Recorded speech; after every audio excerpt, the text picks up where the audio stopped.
शहजाद अकबर साहब वाले केस में आज नज़ीर चौहान साहब की गिरफ्तारी हुई। ये 2 माह पहले केस दर्ज हुआ था, 2 माह बाद गिरफ्तारी। 2 माह तक ये कानून नाफिज करने वाले इदारे क्या सोते रहे? उनको नहीं पता था ये मुकदमा दर्ज हुआ हुआ है? खुद नज़ीर चौहान साहब पेश हुए थे अपने आप गिरफ्तारी देने, लेकिन उन्हें तब भी गिरफ्तार नहीं किया गया था, और फिर आज ये कार्रवाई अचानक से।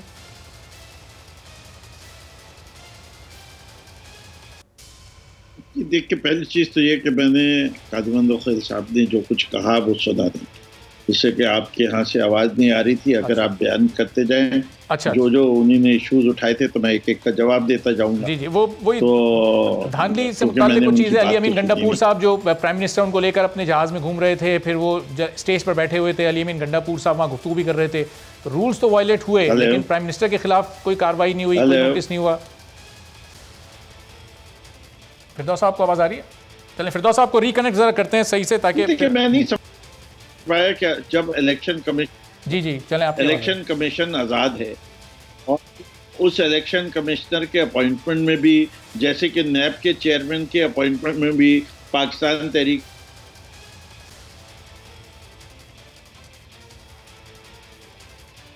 फिरदौस साहब इंटरनेट कनेक्शन का इशू है, आपको जरा रिकनेक्ट करके दोबारा से आपसे मैं सवाल पूछता हूँ, ताकि आपको फिर सही से आवाज़ आपकी भी आ सके और हम भी आपकी बात समझ सकें।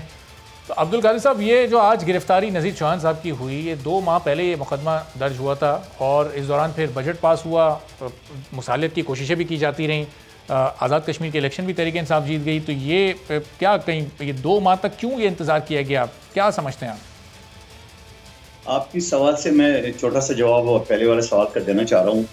आप फिरदौस शमीम नकवी साहब से ये पूछे कि गो के इलेक्शन कमीशन आपके लिए आज़ाद है, उसी आज़ाद इलेक्शन कमीशन ने नोटिस भेजा, चलो वज़ीर आज़म साहब को नहीं भेजा, चलो मान लेते नहीं बनता है उसको नोटिस देना, मेरे हिसाब से बनता है। और क्या वज़ीर आज़म ने इलेक्शन रूल्स की वायलेशन नहीं की है? सिंपल सा सवाल उनके लिए रख दे, क्या रूल्स ये जो नोटिस मिला अली गंडापुर को, उसको साथ लेकर पेश बिठा के वायलेशन नहीं किए? नंबर 1 बात। दूसरी बात, आपको याद होगा मुख्तलिफ टॉक शो में मैं उस वक्त भी कहता था कि जहांगीर तरीन ग्रुप को जो एनआरओ मिल रहा है वो बजट की मंजूरी तक आए, क्योंकि उनके पास जो है ना वो 32 MP और 8 MNA तो बाजार आ गए, मगर अंदरूनी खाना बहुत सारे थे। और फिर आपको ये भी याद होगा, मैं बार बार ये मीडिया के सामने कहता था कि मुझे 27-28 साल हो गए कानून के तालिब इल्म प्रैक्टिस करते हुए, मैंने कभी जिंदगी में ऐसा मुकदमा नहीं देखा।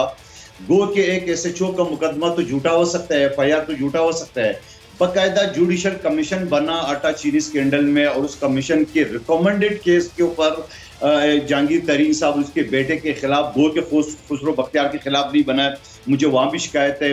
चलो जो भी सही है, उस केस के बाद तो उसके बाद कोई लूप होल तो नहीं नजर आता है, न इस तरह हुक्म जरिए।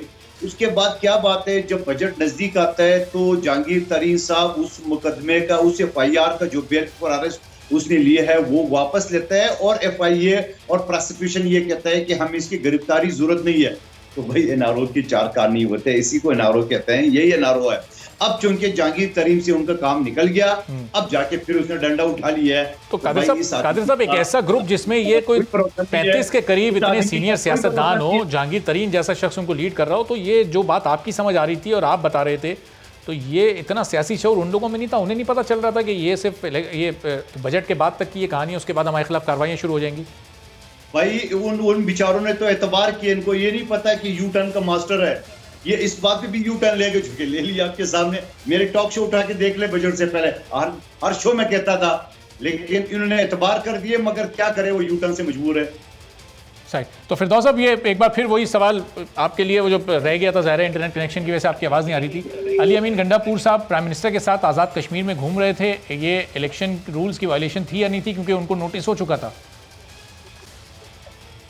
मैं ये समझता हूँ कि नोटिस का देने से नोटिस के अंदर कोई वजूहत नहीं थी कि किस वजह से किया जा रहा है और क्यों ऑर्डर किया गया है, इसलिए उन्होंने खत लिख के उसकी वजाहत मांगी थी। जब तक वजाहत नहीं आती थी उस वक्त तक वो ऑर्डर का इतलाक थे, जिससे कि ये वन साइडेड ऑर्डर नहीं हो सकता। ऑर्डर की ट्रायल होती है कि वो सब पे इक्वली एप्लीकेबल होता है। तो अली अमीन गंडापुर साहब को किस बात पे कहा गया था? अगर जबान की बात कर रहे हैं तो जबान तो मरियम के उससे पत्थर। फिरदौस साहब, जब आप इलेक्शन कमीशन को आजाद कह रहे हैं तो वो अपने अंदर ये स्वावदीद रखता है कि उसको मरियम नवाज को ये नोटिस करना है या फिर अली अमीन गंडापुर को करना है? जी, अली अमीन गंडापुर ने सवाल भी पूछा और उसका जवाब नहीं आया, तो उसके बाद गए और उसके बाद इलेक्शन कमीशन ने दूसरा कोई नोटिस दिया, जिससे कि वो तो इलेक्शन से काफी दिन पहले की बात। तो उनको जब चैलेंज किया गया तो दे न्यू कि वो बात नहीं चलेगी। वो एक तो दिन में तरकीब हासिल की थी कि अली अमीन गंडापुर जो कि कैंपेन लीड कर रहे थे उनको कैंपेन से बाहर निकाला जाए, तो फेल हो गई, जो कि पार्टीजन एफर्ट, जो इनका जो बात ये कहते हैं हमें, हम कहते हैं इनका गठजोड़ था। और हमने तो तब भी एक ऐसे इलेक्शन कमीशन के अंडर इलेक्शन लड़ा जिसने बहुत सारी जगह के ऊपर हमारे साथ ज्यादती हुई, लेकिन हमने कहा कि हम इसको कंट्रोवर्सी नहीं करें। सही। तो अब्दुल जहाँ तक जहांगीर तरीन ग्रुप का ताल्लुक है और कादिर मंदोखेल साहब का, मेरे ख्याल से उन्होंने बात को या तो जानबूझ के इग्नोर कर गए, इससे काफी समझदार आदमी है कि जब वो इंक्वायरी कमीशन आई उसके अंदर 3 मुख्तलिफ डिपार्टमेंट को इंस्ट्रक्शन दी गई कि वो इंडिपेंडेंटली हर मसले को ले। SCCP को कहा कि कॉर्पोरेट मामला को देखें, टैक्स वालों को कहा कि वो उनके टैक्स इश्यूज को देखें, और कंपटीशन कमीशन को कहा कि प्राइस फिक्सिंग अगर कहीं है तो उन मामला को देखें, और वो अभी अपनी अपनी इंक्वायरीज कर रहे हैं and they will move accordingly with the time. हमने आज तक किसी चीज को नॉन ट्रांसपेरेंट तरीके से नहीं करेंगे, और इन्होंने तो पहले ये भी कहा था कि जी ये जो है वो वापस ही नहीं आएंगे इंग्लैंड से, वो वापस भी आए। जहांगीर तरीन साहब एक काबिल आदमी है, बहतरीन इंडस्ट्रिस्ट है, कल्चरिस्ट है, but nobody is above the law. ये बात हमारे असूल है, और यू टर्न के बादशाह तो जो है। फिरदौस साहब, ये जो इंक्वायरी चल रही है इनका कोई एक फिक्स टाइम फ्रेम भी होना चाहिए, या फिर ये सालों तक ये इंक्वायरी चलती रहे, इदारों की रिपोर्ट सामने ही ना आए, इन्वेस्टिगेशन पाइपलाइन में ही पड़ी रहे? देखिए, ऐसी बात नहीं होती। ये पहले कहा था जब शुगर कमीशन बनाई थी तो उस वक्त यही कहा था कि शुगर कमीशन की रिपोर्ट, ठीक है, और शुगर कमीशन की रिपोर्ट आई। देखिए, एक रीजनेबल टाइम फ्रेम होता है हर काम को करने। माजी में भी ये इंक्वायरी, माजी में भी जब ऐसी इंक्वायरी शुरू होती है तो उसके नताइज जितने अरसे में आए हैं उससे ज्यादा अगर ये वक्त दे रहा हो तो एतराज हक बजाने में होगा, लेकिन अगर उनसे प्लस माइनस 30 डेज 40 डेज की बात है तो इस पर कोई किसी को एतराज नहीं होना चाहिए। Let the due course of law take its own course, और उसके बाद देखें। माजी में तो ये कुछ हुआ ही नहीं जो पाकिस्तान में आजकल हो रहा है। यहाँ तो हवाई जहाज गिरता था तो उसकी रिपोर्ट जो थी वो फोकर की जो है, जिसमें जुनैद जमशेद साहब शहीद हुए थे, उसकी रिपोर्ट हमने आके निकाली कि कौन जिम्मेदार था। तो ये तो इन्हीं ने अपने दौर में क्यों नहीं निकाली थी?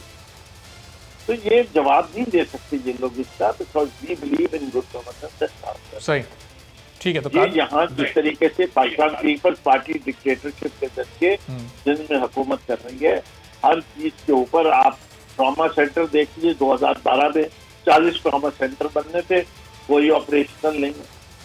इतनी पेंशन का फ्रॉड के अंदर देख लीजिए कितने पेंशन के फ्रॉड हुए, किस रकम के हुए। दादू वाला देख ले, हैदराबाद का देख ले कि पिछले 3 साल में 42 अरब रुपए के फ्रॉड पकड़े गए, कोई जवाब दे नहीं है। ऑडिट कमेटी में, पब्लिक अकाउंट कमेटी के अंदर कोई रिप्रेजेंटेशन नहीं है, अपोजिशन की घबराते, स्टैंडिंग कमेटीज में नहीं देते। तो ये तो एक डिक्टेटरशिप चल रही है, एक गद्दारी राज चल रहा है। सब्सक्राइब करें और बेल दबाएं ताकि कोई खबर रह न जाए।